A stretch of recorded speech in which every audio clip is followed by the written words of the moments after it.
The tall windows of Wimpole Street were veiled with curtains that allowed only softened light into the room. Dusty sunbeams fell across the writing desk where Elizabeth Barrett sat, her small frame draped in a shawl despite the summer warmth. The walls carried the faint scent of old books, lavender water, and ink. Her father's house was vast, yet to her it felt like a gilded cage. Elizabeth's health had long been fragile.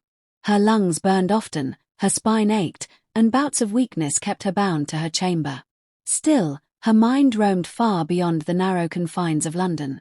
On the desk before her lay papers filled with verses, lines of poetry, some tender, some defiant, all bearing the weight of her soul. She paused, laying down her pen. The silence pressed heavily. From outside came the clatter of carriage wheels, the occasional call of a newspaper boy, and the murmur of the city moving on without her. She pressed her hand to her heart. Is this to be my life? She thought. Rooms and shadows, words that never find their way beyond paper. Though her poems had begun to appear in magazines and journals, Elizabeth lived in constant fear of her father's disapproval. Edward Barrett was a stern man, controlling and unyielding. His children adored him and feared him in equal measure. He believed that none of his daughters should marry, for reasons he never explained, and his rules weighed like iron upon Elizabeth. And yet, in the silence of her room, she dreamed. She dreamed of Italy's skies, of freedom, of love she had never known. She buried such longings in her poetry, whispering her heart into lines only strangers might read. One evening, a letter arrived. The butler placed it delicately on the tray beside her bed. Elizabeth, propped on pillows, reached for it with trembling fingers. The handwriting was unfamiliar. Bold, sweeping strokes across thick paper. Breaking the seal, she read. I love your verses with all my heart, dear Miss Barrett, and I love you too. If you will let me, I will try to show you how deeply and truly. Her breath caught. The name at the bottom was one she knew only from books of poetry, Robert Browning. She read the words again, her heart racing with a mixture of astonishment and disbelief. A stranger, a poet, dared to write so openly to her. Elizabeth pressed the letter to her chest. Surely, this is madness. He cannot mean it. He does not know me, only my words. Yet something stirred within her, something that had been silent too long. That night, unable to sleep, Elizabeth stared at the moonlight across her ceiling and whispered, "What if my words have given me away? What if someone has seen me, truly seen me?" The letter did not leave Elizabeth's bedside for days. She read it in the morning when the house was quiet, again in the afternoon when the dull ache in her lungs kept her restless, and once more at night before sleep. The boldness of Robert Browning's words both frightened and thrilled her. Her nurse, Wilson, noticed the faraway look in Elizabeth's eyes. "Are you unwell, miss?" she asked one evening, arranging pillows behind her. Elizabeth hesitated, fingers brushing against the folded letter hidden beneath her blanket. "No more than usual," she whispered, though her heart told another story. For a week she resisted the urge to reply. What right had she to encourage him? She was a woman half confined to a sick room, a daughter under the stern gaze of a father who allowed no courtship. And yet, he had written to her not as to an invalid but as to a poet, an equal, a soul whose words had touched his own. Finally, with trembling hands, Elizabeth drew out her stationery and dipped her pen in ink. "My dear Mr. Browning," she began. The words felt too familiar, too daring. She paused, chewed the tip of her pen, then started again. "Sir, your letter has both startled and moved me. I cannot imagine that my verses, written in solitude, should have reached you so strongly. I fear you have seen more in them than I deserve. Yet I thank you sincerely for your generous praise." She stopped, heart pounding. Every sentence felt like a betrayal of her quiet life, a step toward something dangerous. Still, she finished the letter, sealed it with wax, and watched the butler carry it away the next morning. Days passed before Robert's next reply arrived. When it came, she tore the envelope open with uncharacteristic eagerness. His words poured across the page, filled with fire, admiration, and wit. "You say I have seen too much in your verses, Miss Barrett, but I insist I have not seen half enough. Behind every line I feel the presence of a soul too large for confinement. Will you let me write again?" Elizabeth pressed her lips together, fighting a smile. What manner of man writes so fearlessly, she wondered. And so the letters multiplied. Each day brought another, and her chamber filled with his presence though he was far away in London's bustling streets. She discovered that Robert was restless, impulsive, filled with energy and bold ideas. He teased her gently, challenged her thoughts, praised her poetry in ways that made her cheeks warm. In return, she sent him pieces of herself she had never revealed to anyone. Her fears, her longing for freedom, her love for Italy, the secret dream of walking under open skies without pain. But with every letter came a secret dread. Her father must never know. Edward Barrett's disapproval was swift and merciless. Elizabeth wrote in careful hours, hiding the correspondence like contraband. Late one evening, after Wilson had snuffed the lamps and the house was quiet, Elizabeth lay awake with Robert's latest letter open on her chest. "If ever you allow me to see you, Miss Barrett," it read, "I will come to your door as one who has waited all his life to knock upon it." Her breath caught. To see him, face to face. The very thought was both thrilling and terrifying. She whispered into the darkness, "Robert Browning, what are you doing to me?" The autumn days grew shorter, and Elizabeth's desk became crowded with folded envelopes, each one bearing Robert's familiar hand. Their letters had become a lifeline, bright threads woven into the quiet fabric of her days. But with each reply, Robert's desire sharpened. His words, once playful and admiring, grew urgent. "How can I write to you endlessly and never see your face? Forgive me, but I must meet you. Only once, if that is all you will allow." Elizabeth held the letter in her trembling hands, the fire in his words heating her cheeks. To see him. To let him stand in this very room where she had lived like a shadow for years. She pressed her pen to the paper, intending to refuse. "I cannot. My health, my father, it is impossible." Yet when she looked at what she had written, the words seemed cowardly. She tore the page in half. Wilson noticed her distraction as she poured tea one morning. "Miss, you look flushed. Are your lungs troubling you?" Elizabeth shook her head quickly. "No, no. It is only a letter." Wilson smiled faintly. "A good one, I hope." Elizabeth turned away, unwilling to reveal the truth. That evening she wrote at last.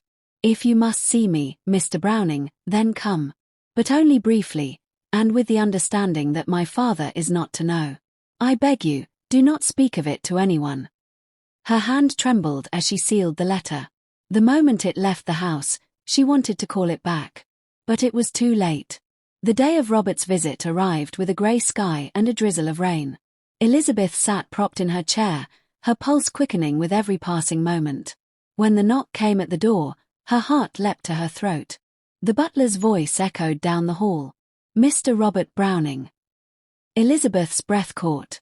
She whispered to herself, "So he has come." The door opened, and in stepped a man of 30, tall, broad-shouldered, with eyes alive with energy and warmth. He removed his hat, rain dripping from its brim, and bowed quickly before striding toward her. "Miss Barrett," he said, his voice low but fervent, "I have at last the honor of seeing you." Elizabeth's throat tightened. She had imagined this moment countless times, and yet reality struck her more powerfully than any dream. "Mr. Browning," she managed, her voice soft. "You should not have troubled yourself." He smiled, leaning slightly closer. "For months your words have been the air I breathe. Do you call it trouble to step into the very room from which they flow?" Elizabeth lowered her gaze, her cheeks warming. "You speak too generously." "No," Robert said firmly, "not generously, but truthfully." For an hour they spoke, of poetry, of Italy, of the world beyond the heavy drapes of Wimpole Street. Robert's gestures were animated, his voice alive with passion. Elizabeth, though weakened by illness, found herself laughing, answering, feeling a stirring within her she had thought long dead. When at last the butler's footsteps warned that someone might intrude, Robert rose reluctantly. "May I come again?" he asked, his eyes searching hers. Elizabeth's lips parted. The safe answer was no. But she heard herself whisper, "Yes." Robert bent over her hand, pressing his lips lightly to her fingers. The touch sent a shock through her, not of fear, but of awakening. When the door closed behind him, Elizabeth sat back against her pillows, her heart racing. She pressed her hand where his lips had touched and whispered to herself, "What have I done?" The first meeting had left Elizabeth trembling for days. She tried to bury herself in books and poetry, yet her thoughts returned constantly to Robert, his eager eyes, the way he spoke her name as though it belonged to him alone, the warmth of his hand brushing hers. Soon another letter arrived, bold and insistent. "When may I come again? Do not tell me never, I could not bear it. Say only when." Elizabeth pressed the page to her lips before folding it carefully into her writing desk. Her heart warred with reason. To see him again was to risk everything. Yet to forbid him, she could not. And so, Robert returned. Their meetings became secret rituals, tucked between the dull rhythm of days. He would arrive quietly, often in the afternoons when her father was out. Wilson, ever discreet, pretended not to notice the length of his visits. Each time he entered the room, it was as though the walls themselves shifted. He brought the outside world with him, the smell of London rain, the hum of streets, the warmth of freedom. He leaned forward eagerly as they spoke, his voice alive with conviction. "Elizabeth," he said one afternoon, "you must know what your poetry has done. It has freed me from silence. When I read your words, I see truth, fierce, unflinching truth. Tell me, do you not long for such freedom yourself?" Elizabeth smiled faintly, her hands folded in her lap. "Longing is all I have known. To walk in the open air without fear, to breathe without pain, to belong to myself, these are luxuries I may never taste." Robert shook his head. "Do not speak so. You are stronger than you believe. There is fire in you, Elizabeth, though your father would smother it." She looked down, her cheeks flushing. "You do not know my father, Robert. His will is law. None of us may cross it without consequence." "Then let him rage," Robert said boldly. "What power has he over your heart? He cannot chain that." Elizabeth's chest tightened. The thought of defying her father filled her with dread, yet Robert's words stirred something wild and restless within her. As weeks passed, the boundaries between them softened. Robert's hand would linger on hers when he took his leave. Sometimes, when conversation faltered, his gaze held hers so deeply that she could not look away. One late afternoon, while rain pattered softly against the window, Robert leaned close, his voice low.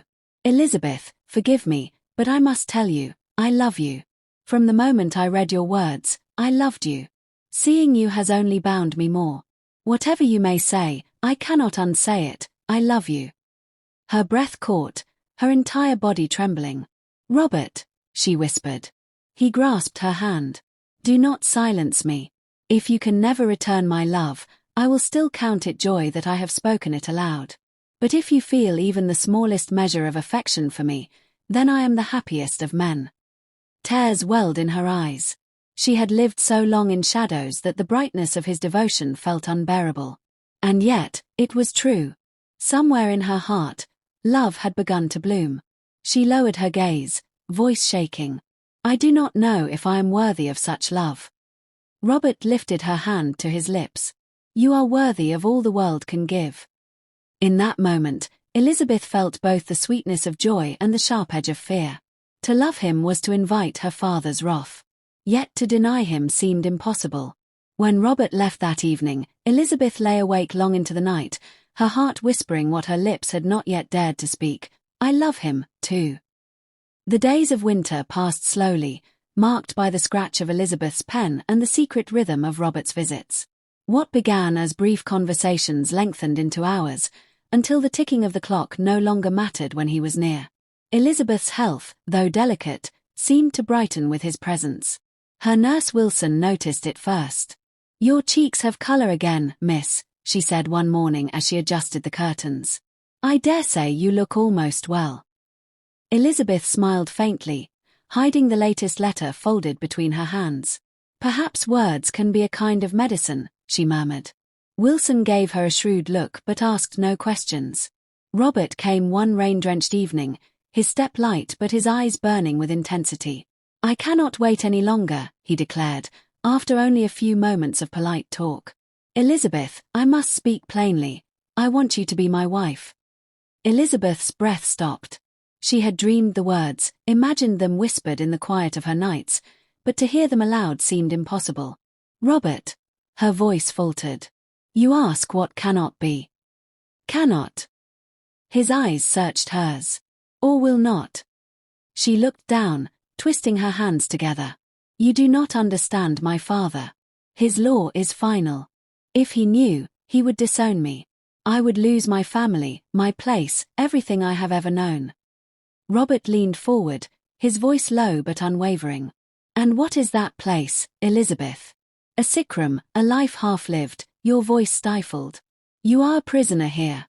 I offer you freedom, and love beyond it." Her eyes filled with tears. "You speak of freedom as though it were so easily taken. But what of duty? What of honor? Am I to wound the father who has cared for me, even in his severity?" Robert's expression softened. He took her hand gently, pressing it against his chest. "I cannot ask you to dishonor what you hold sacred. But I ask you this, does not your heart claim its own duty? And if it does, will you deny it?" Elizabeth closed her eyes, feeling the steady beat of his heart beneath her palm. How simple he made it sound, how fierce his certainty. Yet within her, two voices battled endlessly. One whispering obedience, the other whispering love. "I fear the cost," she whispered at last. Robert's grip tightened. "Then let the cost be mine to bear. Only say you love me, and nothing else will matter." Silence filled the room, broken only by the soft rain against the glass. Elizabeth lifted her eyes to his, and though her lips trembled, the words escaped before she could silence them. "I do love you." Robert's face lit with triumph and tenderness. He bent and kissed her hand fervently, as though sealing a vow. "Then nothing shall keep us apart." Elizabeth, overwhelmed, sank back against her pillows. She had spoken the truth her heart had hidden, and in doing so she knew the path ahead had changed forever. Yet even in that moment of joy, fear lingered like a shadow. For somewhere in the house, her father's will remained, unbending, waiting to be crossed. Winter's grip softened, giving way to early spring, but the weight pressing on Elizabeth's chest remained unchanged. The house felt smaller than ever, its corridors a web of shadows, its walls whispering caution with every footstep. Each secret meeting with Robert filled her with life, yet also with a gnawing anxiety. What if her father discovered the truth? One afternoon, as she sat writing in her journal, a letter arrived. The handwriting was instantly familiar, sweeping, and passionate. "Elizabeth, we can no longer linger in shadows. I love you too fiercely to wait forever. Your letters sustain me, but they are no substitute for your presence. We must plan, carefully, yet decisively. You must not remain a prisoner of this house." Elizabeth's hands trembled as she read and reread his words. To leave. To defy her father openly. The very thought made her chest ache. Yet, the more she read, the more she felt her courage swell. That evening, Robert came, unannounced but expected, his eyes bright with determination. "Elizabeth," he said, taking her hands in his, "we cannot wait any longer. You must see that the world beyond these walls is yours. You deserve the sun, the sky, and the freedom to live and love fully. I will not be content until you walk with me into that life." Her gaze fell, tears welling. "Robert, my father." He shook his head, his grip steadying hers. "He cannot dictate your heart. He may try to bind you with fear, but your will is yours alone. Say the word, and we leave. I have thought it through, every detail, every risk. We will go together." Elizabeth's breath caught. The thought of escape both thrilled and terrified her. She imagined the hurried carriage rides, the bustling streets of London, and the unknown beyond. Yet beneath that thrill lay fear of punishment, of disinheritance, of irrevocable change.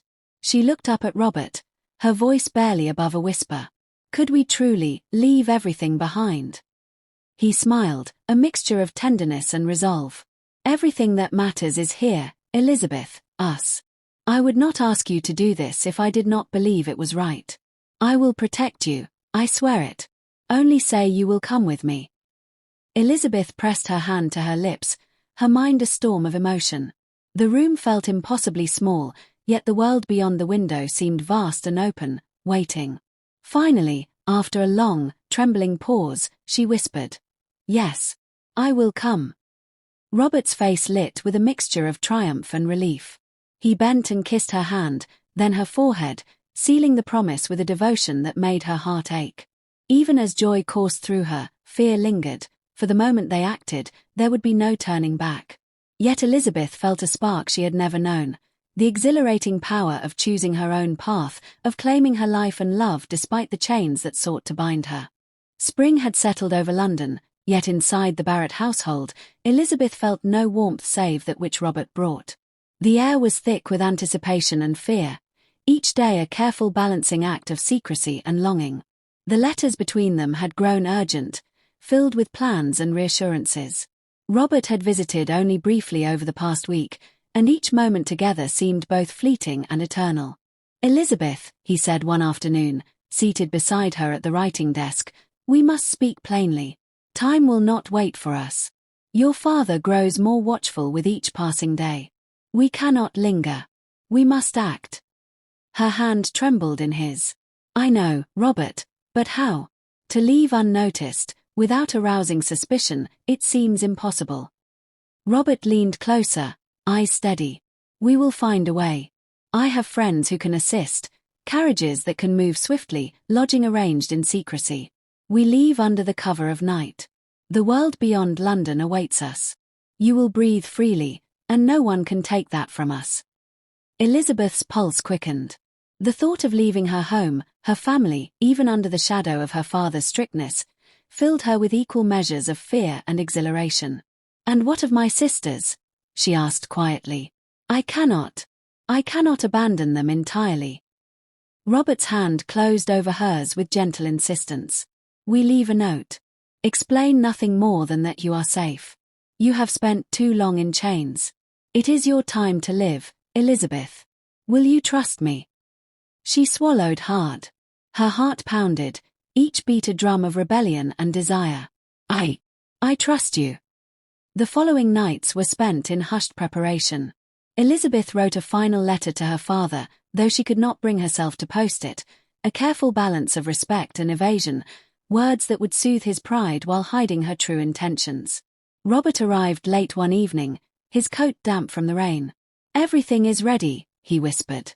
"Tomorrow night, at dusk, we leave. You will never have to look back unless you choose to." Elizabeth nodded, her hands shaking. She felt the weight of her decision pressing on her chest, yet beneath it all lay a fierce, undeniable joy. Finally, she would choose for herself. She rose from her bed and walked to the window, gazing at the streets below, slick with rain. London sprawled endlessly, indifferent to the life-altering choice she was about to make.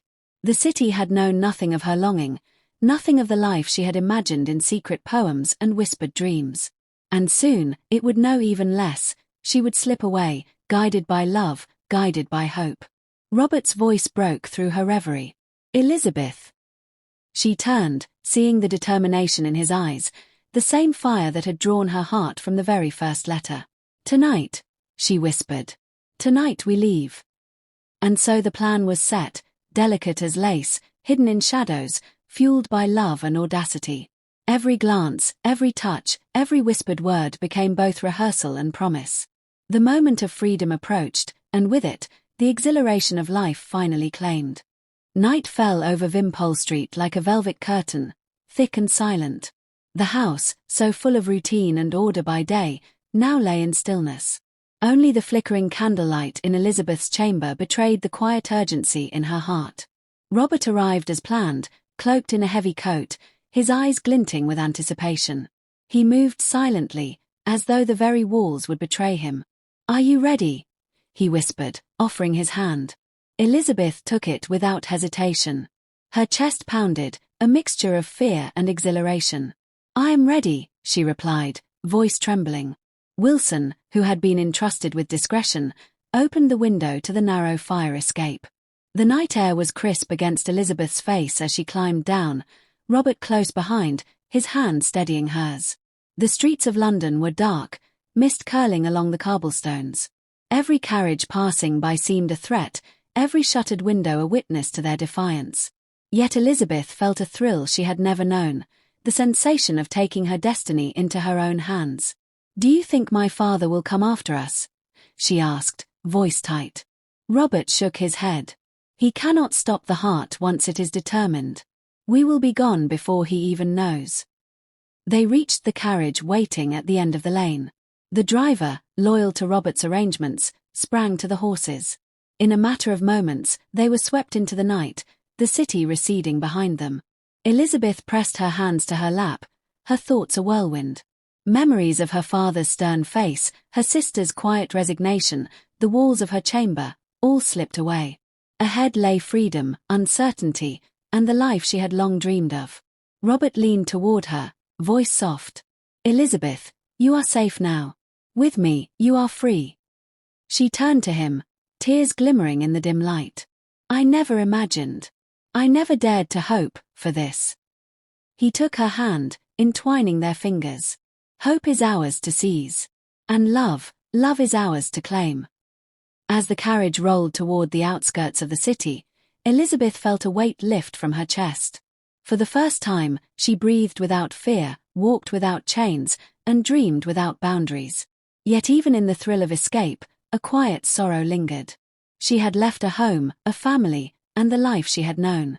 But in Robert's steadfast gaze, in the warmth of his hand, she found the courage to embrace what lay ahead. The night stretched before them, endless and full of promise. For Elizabeth Barrett and Robert Browning, this was more than flight, it was the birth of a life lived boldly, passionately, and together. The morning sun filtered softly through the curtains of their modest London lodging, illuminating a room filled with the quiet contentment of two hearts newly united. Elizabeth sat at the small writing desk, her pen moving over paper with a steadier hand than she had ever known. For the first time, her words were entirely her own, written for herself and for Robert, not constrained by fear or expectation. Robert leaned against the doorway, watching her with a tender smile. "You write as if the world is finally yours," he said quietly. Elizabeth paused, looking up at him, eyes bright. "It feels as though it is. For so long I was trapped, Robert, and now I am free. And it is more wondrous than I could have imagined." He crossed the room and took her hand, pressing a kiss to her fingers. "Freedom suits you, Elizabeth. You were always meant for this life, a life chosen, a life lived fully." Yet even amidst this joy, the shadows of the past lingered. Her father's displeasure was a constant hum at the edge of her consciousness. Letters had been sent, delicate explanations of safety and respect, but she knew Edward Barrett's pride had been wounded. She wondered if reconciliation would ever be possible, or if the bond between father and daughter had been irrevocably altered. "Do you think he will forgive me?" she asked one evening, her voice low as they sat by the fire. Robert took her hand in his again, this time more firmly. "Forgiveness is his gift, not yours to command. But know this, you have acted with courage, Elizabeth. You have claimed your life and love. That is all anyone can ask, and it is enough." Her heart swelled with gratitude. Robert had not only been her love but her champion, guiding her through fear and uncertainty with unwavering devotion. Days and weeks passed, each filled with the simple joys of marriage, shared meals, laughter over small domestic mishaps, and evenings spent reading poetry aloud.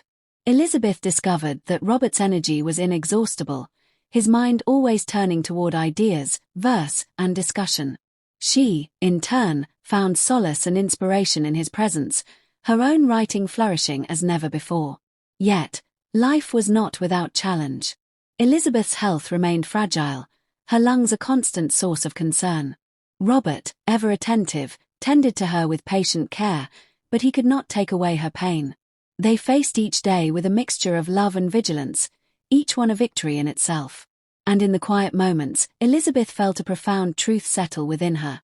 Love, when chosen freely and nurtured with devotion, could overcome fear, distance, and even the weight of parental authority. One evening, as the fire crackled and the rain whispered against the windows, Robert took her hand in his and said, "Elizabeth, we have our freedom, our love, and our words.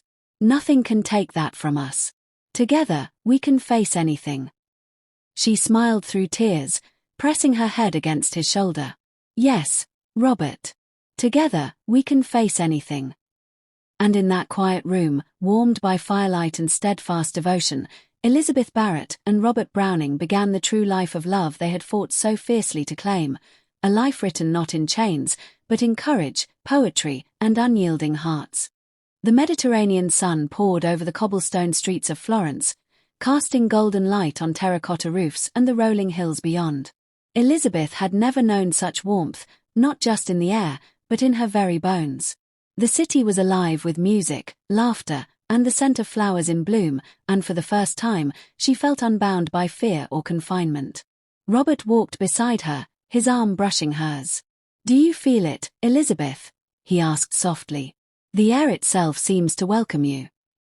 She smiled, eyes lifted to the sky. "I feel it, Robert. And I have never known such freedom, such life." Their days were a blend of poetry, study, and gentle exploration. Florence became their sanctuary, each narrow street and sunlit piazza a stage for the quiet revolution of their love. Elizabeth wrote tirelessly, her verses now flowing with a newfound confidence and clarity, capturing both the beauty of her surroundings and the depth of her heart. Robert, always attentive, encouraged her work. "Your words have weight, Elizabeth. They move like music, like light. The world must hear them." Elizabeth blushed at his praise. "I write for you first," she confessed. "But, yes, I want the world to see as well. Perhaps it is time my voice no longer whispers only in shadow." Their home was small but filled with art and books. Paintings leaned against walls, manuscripts stacked neatly, and the air always carried the scent of ink and flowers.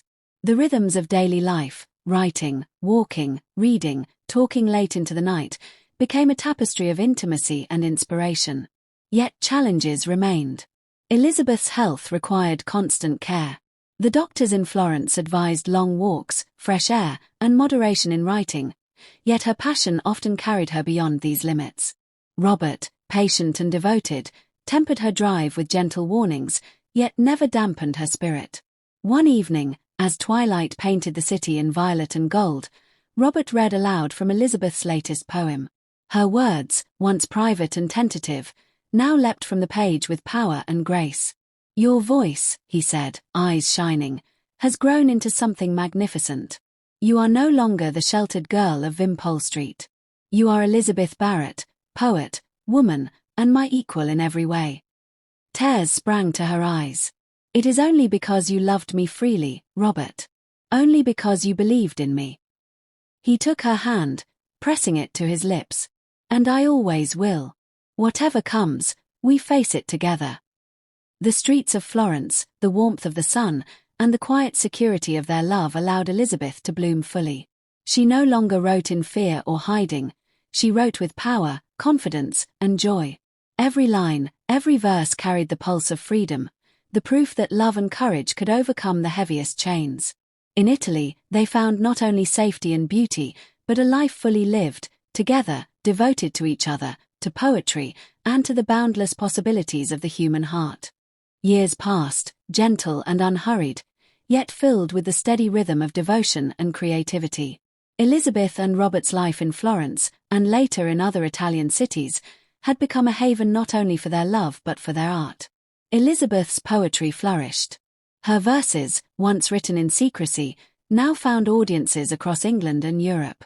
Yet her greatest joy remained not in recognition, but in the quiet mornings spent with Robert, the exchange of thoughts and ideas, the playful debates over words and lines. "Do you remember," Robert said one evening, "that first letter I sent you? I cannot believe how bold I was." Elizabeth smiled, her eyes reflecting both amusement and tenderness.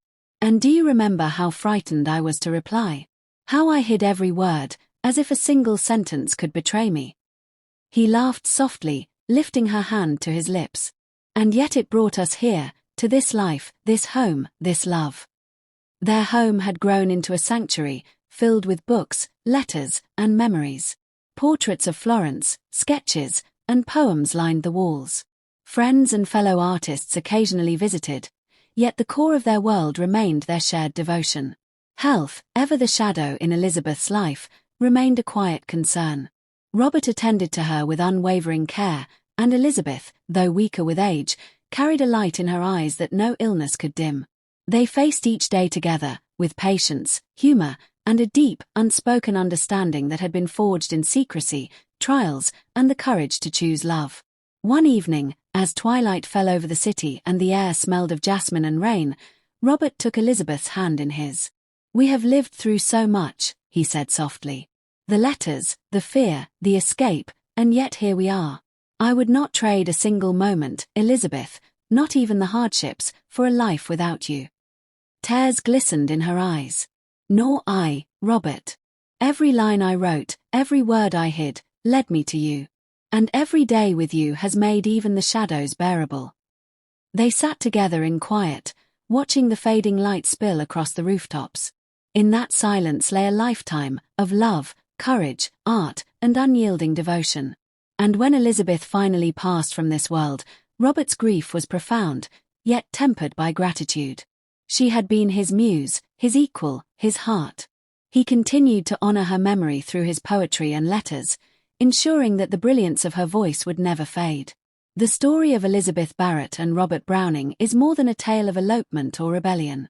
It is a testament to the power of love, the courage to defy chains, and the enduring strength of two souls who found in each other the freedom to be fully alive. Even generations later, their letters and poems speak to those who dare to love deeply, to risk boldly, and to choose life and heart over fear.